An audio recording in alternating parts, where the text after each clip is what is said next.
Bonjour à tous, il est 13 h, bienvenue sur Al24 News. Tout de suite, l'essentiel de l'actualité de ce jeudi 9 décembre.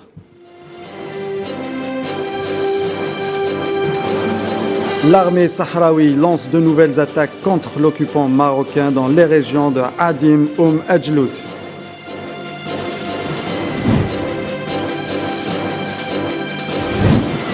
Au Burkina Faso, la colère de la rue aura finalement eu raison du gouvernement qui a annoncé ce mercredi sa démission.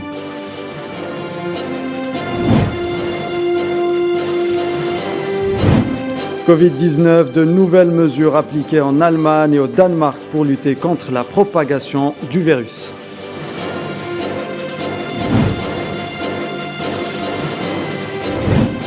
En Inde, le crash d'un hélicoptère coûte la vie à 13 personnes. Parmi les victimes, le chef d'état-major de l'armée indienne.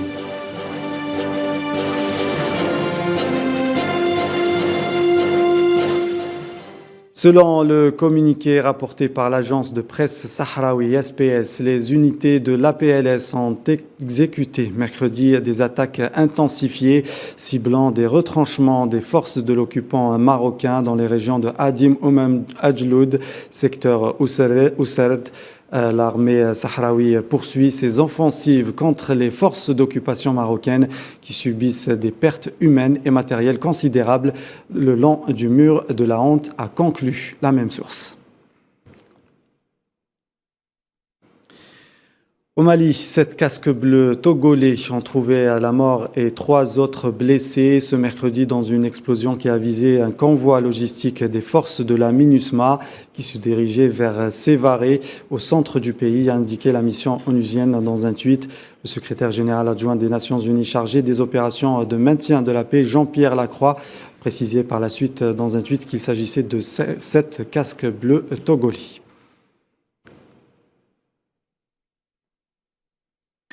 Au Burkina Faso, la colère de la rue aura finalement eu raison du gouvernement qui a annoncé ce mercredi sa démission. Une démission qui intervient donc après plusieurs manifestations de la population dénonçant l'incapacité de l'État à lutter contre les attaques terroristes récurrentes qui endeuillent chaque semaine ce pays d'Afrique de l'Ouest. Les détails avec Souhila Kilal. Le gouvernement du Burkina Faso a démissionné sous la pression de la rue engendrée par la dégradation de la situation sécuritaire. Impuissant face aux attaques terroristes à répétition qui endeuillent le pays, le Premier ministre burkinabé Christophe Joseph Dabéré a remis sa lettre de démission au président Roch-Marc Christian Kaboré. Selon la loi burkinabé, la démission du Premier ministre entraîne automatiquement celle du gouvernement. Cependant, les membres du gouvernement sortant vont continuer à assurer l'expédition des affaires courantes des départements ministériels jusqu'à la formation d'un nouvel exécutif. Le Burkina Faso est pris depuis 2015 dans une spirale de violence attribuée à des groupes armés affiliés à Al-Qaïda et Daesh. Les attaques qui visent des civils et des militaires sont de plus en plus fréquentes et en grande majorité concentrées dans le nord et l'est du pays. Elles ont fait environ 2000 morts et plus d'1 million de déplacés. Ces dernières semaines, des voix se sont levées réclamant le départ du gouvernement burkinabé. En novembre dernier, des centaines de manifestants étaient descendus dans la capitale Ouagadougou pour dénoncer l'incapacité du pouvoir à contrer les violences terroristes qui frappent le pays. En Libye, le Haut Conseil d'État libyen a appelé ce mercredi au report des élections prévues en décembre. Cette initiative envisage d'organiser les élections présidentielles en même temps que les élections législatives en février 2022. Annonce faite par Omar Abouchah, le deuxième vice-président du Haut Conseil libyen, lors d'une conférence de presse dans la capitale Tripoli. De son côté, la commission électorale libyenne n'a toujours pas dévoilé la liste définitive des candidats à moins de 3 semaines de la présidentielle en raison d'une multitude de recours concernant l'éligibilité des 98 prétendants.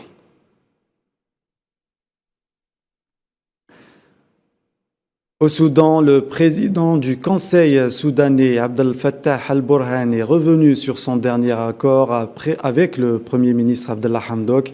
Al-Burhan s'est dit engagé à soutenir le gouvernement pour arriver à des élections libres et justes. Les détails avec Amin Toutah. Engagé à achever la période de transition pour arriver à des élections libres, justes et soutenir le gouvernement. Tel était le souhait du président du Conseil soudanais de souveraineté, Abdel Fattah al-Burhan. On a conclu un accord avec le frère Premier ministre Abdallah Hamdok. Nous sommes engagés à travers cet accord et engagés à soutenir ce gouvernement jusqu'à ce qu'on arrive à des élections libres et justes. Al-Burhan n'a pas hésité à mettre en garde contre des délégations diplomatiques qui tentent, selon lui, de s'immiscer parmi les populations afin de les monter contre l'institution militaire. L'intervention du président du Conseil soudanais survient moins d'un mois après un accord de 14 clauses signé entre lui et le Premier ministre Abdallah Hamdouk pour le retour de ce dernier au sein du gouvernement et la formation d'une composante gouvernementale de compétences. Et puis ces images impressionnantes dans la capitale égyptienne, le Caire, plongé dans un épais nuage de poussière. Le soleil était à peine visible hier dans plusieurs villes du pays. Une violente tempête de sable s'est abattue sur la ville et ses environs.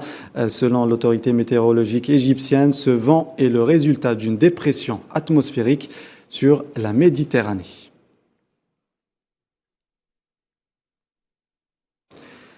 Relations algéro-françaises dans le but de réchauffer justement les relations entre Alger et Paris. Le ministre français des Affaires étrangères Jean-Yves Le Drian était en visite à Alger hier alors que les relations entre les deux pays sont tendues. Ce déplacement du chef de la diplomatie française a pour objectif, selon sa déclaration, de renouer une relation de confiance entre nos deux pays. Le point sur cette visite avec Leïla Gertal.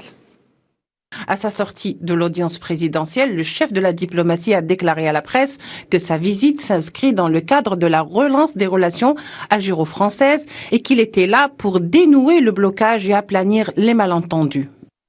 J'ai exprimé le souhait de travailler à lever les blocages et les malentendus qui peuvent exister entre nos deux pays.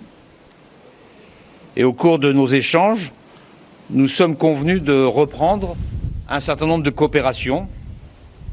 Cela se traduira par la reprise d'un dialogue opérationnel entre partenaires sur les questions humaines et sur les questions migratoires. Nous souhaitons que le dialogue que nous relançons aujourd'hui puisse conduire à une reprise des échanges politiques entre nos gouvernements en 2022. Au-delà des blessures du passé que nous devons regarder en face, au-delà des malentendus qu'il nous revient de dépasser, je souhaite que nos deux pays reprennent ensemble la voie d'une relation apaisée et puissent regarder vers l'avenir. Cette visite vise à décrisper les relations entre Paris et Alger, marquées depuis plus de 2 mois par un froid, une tension déclenchée suite aux propos tenus par le président français Emmanuel Macron.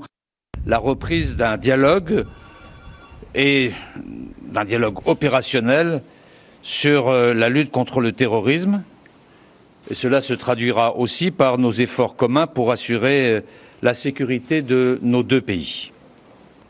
Nous entendons continuer à coordonner nos initiatives diplomatiques pour favoriser le processus de transition politique en Libye à la suite de la conférence de Paris à laquelle le ministre Lamamra avait représenté le président Tebboune.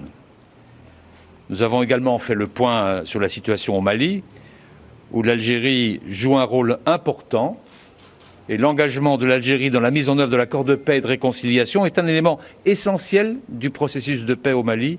Et je tiens ici à saluer cet engagement et je forme le vœu que notre dialogue se poursuive sur ce sujet. Paris, par cette visite, tente de désamorcer la crise au plus vite. Bien avant, la présidence française avait fait savoir le 9 novembre, rappelons-le, que le président Macron, je cite, regrettait les polémiques et les malentendus avec l'Algérie. Et en Iran, cette information, plus de la moitié de la flotte aérienne civile iranienne est clouée au sol et pour cause le manque de pièces détachées et notamment de moteurs. Le nombre d'avions immobilisés en Iran se monte à plus de 170, soit plus de la moitié de la flotte civile du pays, a déclaré Alireza Bakhor, vice-président de l'Association des compagnies aériennes d'Iran, dans un entretien à l'agence IRNA. Cette situation est due essentiellement aux sanctions qui ont frappé le pays suite au dossier du nucléaire iranien, une situation qui risque de se compliquer si rien n'est fait, selon Alireza Bakhor. Tension entre la Russie et l'Ukraine. Dans un point de presse à la Maison-Blanche, le président des États-Unis, Joe Biden, menace d'appliquer des sanctions économiques sévères si la Russie venait à envahir l'Ukraine en annonçant, je cite, « J'ai été très clair, si en effet Vladimir Poutine envahit l'Ukraine, il y aura des conséquences économiques comme il n'en a jamais vu ». Fin de citation.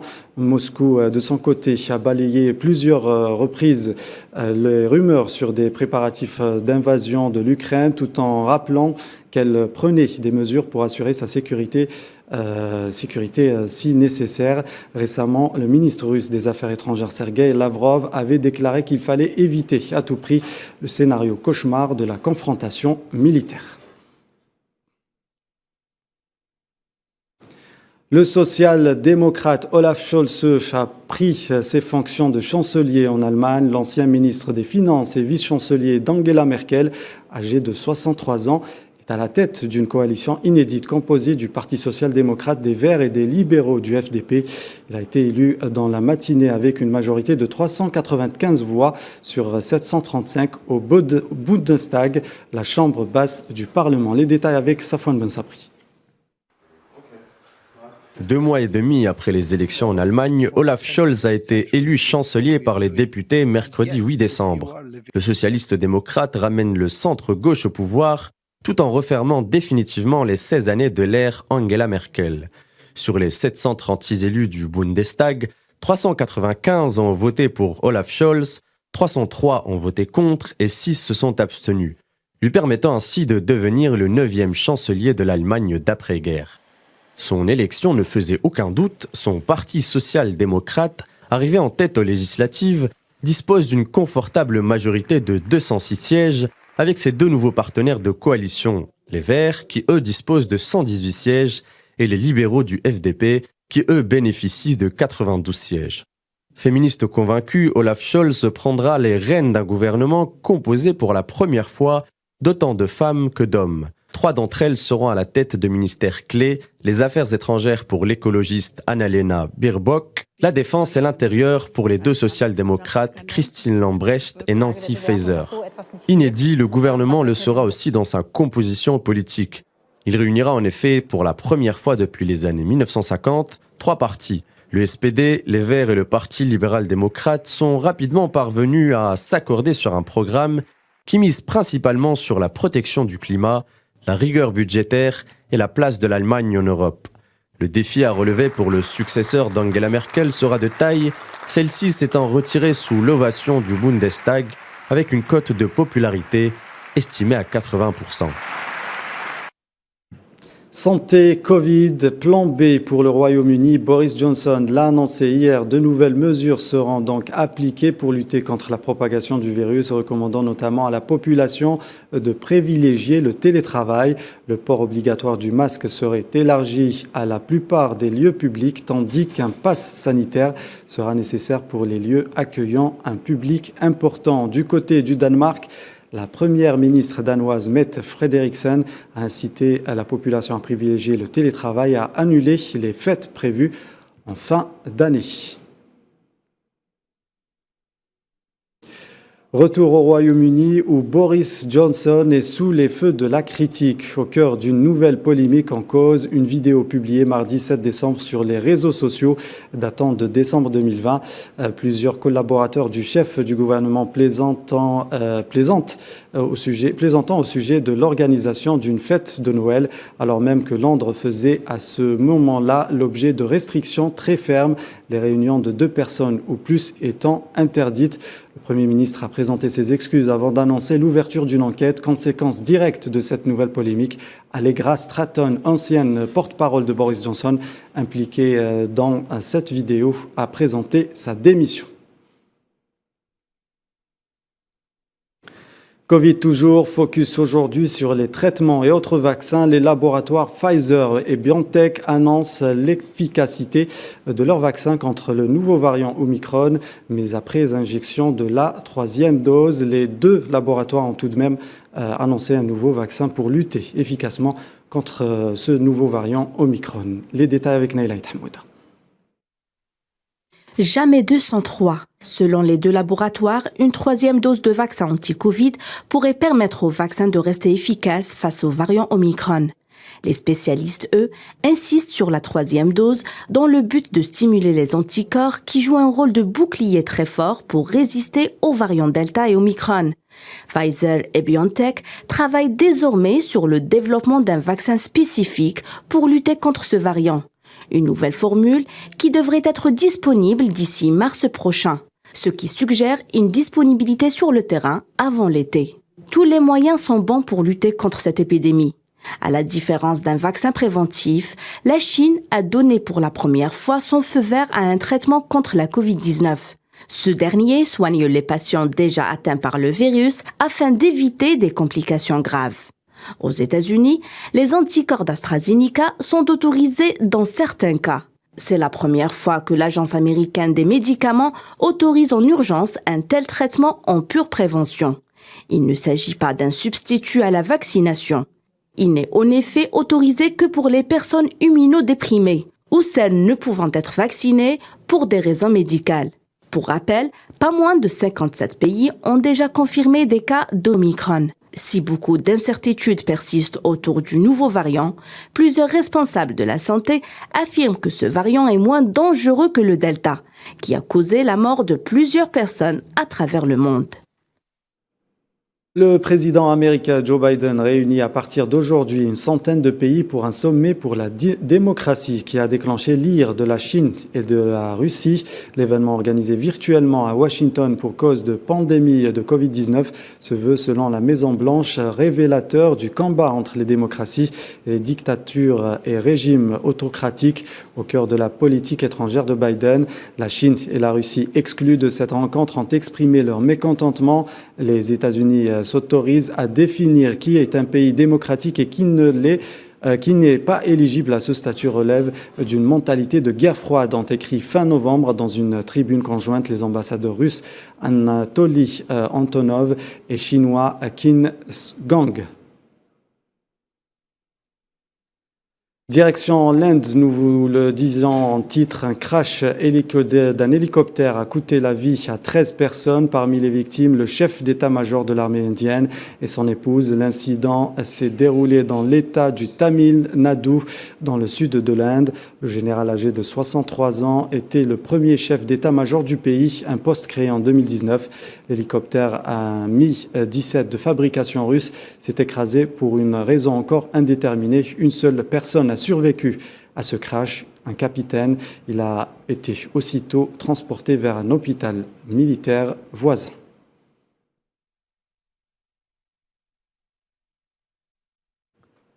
Économie à présent, troisième édition de la journée algéro-allemande de l'énergie qui se déroule à Alger sous le thème de l'hydrogène vert en Algérie, potentiel et perspectives de coopération. On écoute à ce propos le ministre de la Transition énergétique et des énergies renouvelables Benato Zian et l'ambassadeur d'Allemagne en Algérie, Elisabeth Wolbers. Bien sûr, l'hydrogène vert, c'est le carburant de l'avenir. C'est un carburant propre. Peut-être actuellement il revient un petit peu cher, mais il va être rapidement amorti par l'investissement. On a beaucoup de potentialités. Nous nous préparons, nous nous positionnons sur le marché international et ça sera un carburant du futur. C'est un partenariat à long terme qui remonte à quelques années. Nous partageons les mêmes vues entre nous et les Allemands. Essentiel qu'il y ait une coopération internationale avec l'Algérie, mais avec d'autres partenaires aussi, et aussi sur le plan multilatéral. Je peux ajouter qu'en Allemagne, depuis hier, on a un nouveau gouvernement, vous l'avez peut-être entendu, une nouvelle coalition de 3 partis, social-démocrates, verts et libéraux, et eux, ils ont fixé des objectifs encore plus ambitieux sur le plan climat et sur le plan énergie. Et puis un mot sur les marchés de céréales où les cours de blé ont enregistré un nouveau repli en Europe et aux États-Unis en prévision du prochain rapport du United States Department of Agriculture. Le blé européen a essuyé de nouvelles pertes, contrairement au colza qui progresse encore de manière significative sur la scène internationale. On notera l'achat sud-coréen d'environ 55 000 tonnes de maïs ukrainien. Le pays en a en outre contractualisé 100 000 tonnes de blé meunier d'origine américaine et australienne. Les États-Unis qui ont par ailleurs vendu 130 000 tonnes de soja à la Chine et 1,8 million de tonnes de maïs sur une seule journée au Mexique.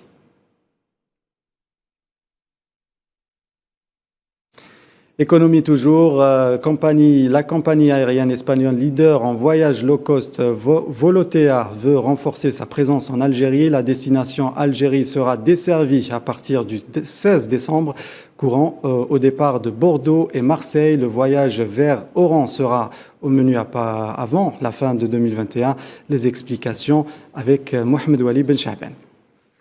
La compagnie aérienne espagnole Volotea des voyages low cost se lance officiellement dans le marché algérien. Au départ de Bordeaux et Marseille, le leader ibérique ajoute la liaison à Alger. Le vol sera opérationnellement desservi à partir du 16 décembre courant. Carlos Muñoz, fondateur et manager de Volotea, déclare que sa compagnie est ravie d'annoncer ces nouvelles liaisons de Marseille et Bordeaux à Oran et Alger. Et de poursuivre, nous avons hâte de commencer ces vols vers l'Algérie et de célébrer la réouverture des frontières aériennes. L'Algérie, c'est un des plus grands pays en Afrique. C'est, je crois, que le premier. Et aussi, il y a plus de 30 d'aéroports. Donc, le secteur aérien, il a un avenir certain en Algérie. Donc, mais seulement, il faut des opérateurs sérieux parce que ça y va de la sécurité aérienne. Et aussi, je reviens encore, c'est très capitaliste. Du 16 décembre 2021 jusqu'au mars, 2 puis 4 vols hebdomadaires entre Marseille Province et l'aéroport d'Oran Ahmed Ben Bella seront opérés en Airbus A319 à compter du 23 décembre 2021 et jusqu'au 24 mars 2022. La low cost propose 1 puis 2 rotations hebdomadaires entre sa base à Bordeaux et l'aéroport d'Alger Houari Boumediene. Les autres destinations de Volotea vers l'Algérie sont pour l'instant affichées à partir de l'année prochaine. De Marseille encore vers Sétif sera inaugurée le 3 février, celle vers Tlemcen le 4 et celle vers Annaba, Béjaïa et Constantine le 5 février. 2 vols par semaine dans tous les cas. Et de Lyon vers Sétif sera proposé 3 fois par semaine à compter du 11 février prochain. On s'intéresse à présent au tourisme spatial. Les vols à destination de l'espace se multiplient à vitesse grand V. Des milliardaires s'offrent des séjours en apesanteur. Quelles en seront les conséquences sur notre planète? Élément de réponse avec Iman Merat. SpaceX, Blue Origin ou Virgin Galactic, à l'heure du réchauffement climatique, l'extase de la microgravité, la Terre vue du ciel, cette tendance du tourisme spatial n'est pas sans conséquence sur la pollution atmosphérique, si ce dernier venait à se démocratiser. Il est difficile d'évaluer l'impact de ce type de tourisme sur la planète, dans la mesure où, à l'heure actuelle, il est exclusivement consacré aux fortunés. L'inquiétude pourrait survenir dès lors qu'une multiplication des navettes spatiales prendrait forme. Les défenseurs de l'environnement tirent tout de même la sonnette d'alarme, insistant sur l'accroissement de certaines émissions extrêmement nocives pour la planète. Pour rappel, un vol dans l'espace libérerait des millions de tonnes de CO2, alors que les vols civils à eux seuls en émettent pas moins de 600 millions de tonnes par an. Mercredi, le milliardaire japonais Yusaku Maezawa et son assistant se sont envolés pour un séjour de 12 jours dans l'espace à bord de la navette spatiale internationale transportée par une fusée russe Soyouz, marquant ainsi le retour de Moscou dans le tourisme spatial. Jeff Bezos, quant à lui, sera à bord de Blue Origin ce jeudi pour la 3e fois et il sera accompagné de 6 personnes.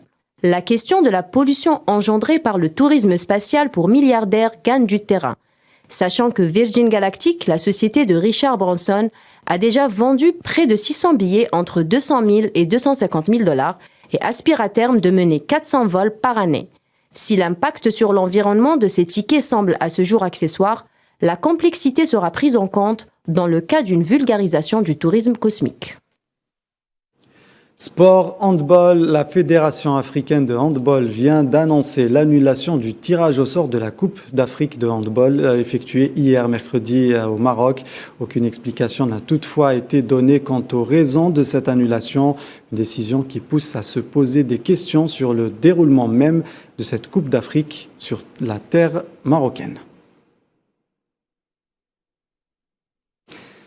Et avant la fin de ce journal, cette commémoration, la projection à Alger du film Havel par l'ambassade de la République tchèque à l'occasion du 10e anniversaire de la mort de l'ancien président Václav Havel, l'occasion de rappeler son engagement et son parcours et son poids dans l'échiquier européen durant la guerre froide. C'est un sujet signé Sofiane Barouti. L'ambassade de la République tchèque a organisé une projection au sein du théâtre de l'ambassade d'Italie à Alger, à l'occasion de la 10e commémoration de la disparition du président Václav Havel. La session cinématographique a été l'occasion de rappeler l'attachement de ce personnage à la défense des droits de l'homme, à la veille de la journée internationale le 10 décembre. L'ambassadeur d'Italie, son Excellence, M. Giovanni Pugliese, a ouvert le bal en prononçant une courte allocution pour l'occasion. Je pense qu'à travers cette projection de ce soir, qui sera sous-titrée en anglais, pour ceux qui parlent le français, on va nous donner l'occasion de recouvrir la valeur d'un ancien président de la Tchécoslovaquie et ensuite de la République tchèque. Son Excellence, Madame Lenka Pokoma, ambassadeur de République tchèque en Algérie, a ensuite pris la parole pour introduire le thème. Elle a à ce propos rappelé l'importance de la figure de l'ancien président, de son parcours militant, ainsi que de la conjoncture historique qui a forgé le militant Václav Havel, figure de la lutte pour la démocratie. J'ai voulu juste célébrer deux choses. Donc d'abord, on a 10 ans de la mort de Václav Havel, qui est quand même un personnage, je pense, d'une importance mondiale. Et il est décédé en 2011. Le 18 décembre, donc juste avant Noël, ce que, comme vous savez, est assez important en Europe comme fête. Donc cette année-là, on a été tous très tristes. Et ce qui est une autre chose, c'est que le 10 décembre, il y a la journée internationale des droits de l'homme. Je pense que là, c'est une valeur universelle de la même façon qui est la même pour l'Algérie et pour la République tchèque. Donc je pense que c'est une chose par laquelle nous sommes unis. Le film retrace les principales stations de l'engagement d'un grand personnage de la politique. Écrivain, dramaturge, intellectuel engagé et homme d'État. Le printemps de Prague et l'intervention des forces du pacte de Varsovie en 1968, les années difficiles de la normalisation quand Havel était ouvrier brasseur, la courte ouverture et le refus du régime bureaucratique de poursuivre les réformes, mais encore les dures années de répression et d'interdiction d'activités politiques dissidentes dans la Tchécoslovaquie sous étau de la guerre froide. Havel mêle sensibilité bohémienne et détermination militante, une figure de proue de la politique contemporaine. Soumis à des incarcérations répétitives, Václav Havel n'abdique pas pour autant. L'année 1989 constitue un tournant historique quand une manifestation en commémoration du combat antifasciste est autorisée par les autorités bureaucratiques et que celle-ci déborde en mouvement populaire insurrectionnel. C'est ainsi que Václav Havel est porté à la présidence de la République le 29 décembre 1989.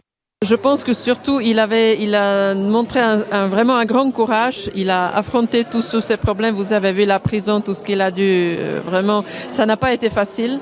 Vous êtes suivi par quelqu'un qui vous dit vous pouvez pas entrer ici, vous pouvez pas entrer là. Donc c'est vraiment très très dur. Mais il avait le soutien, même le soutien international, ce qui l'a beaucoup aidé. Le 10 décembre est la journée commémorative internationale des droits de l'homme. Cette occasion est idéale afin de rappeler le sacrifice et l'engagement pour la défense des principes de liberté et d'égalité qui forgent la société moderne. C'est la fin de ce journal. Merci de nous avoir suivis. Excellente suite des programmes sur Al 24 News.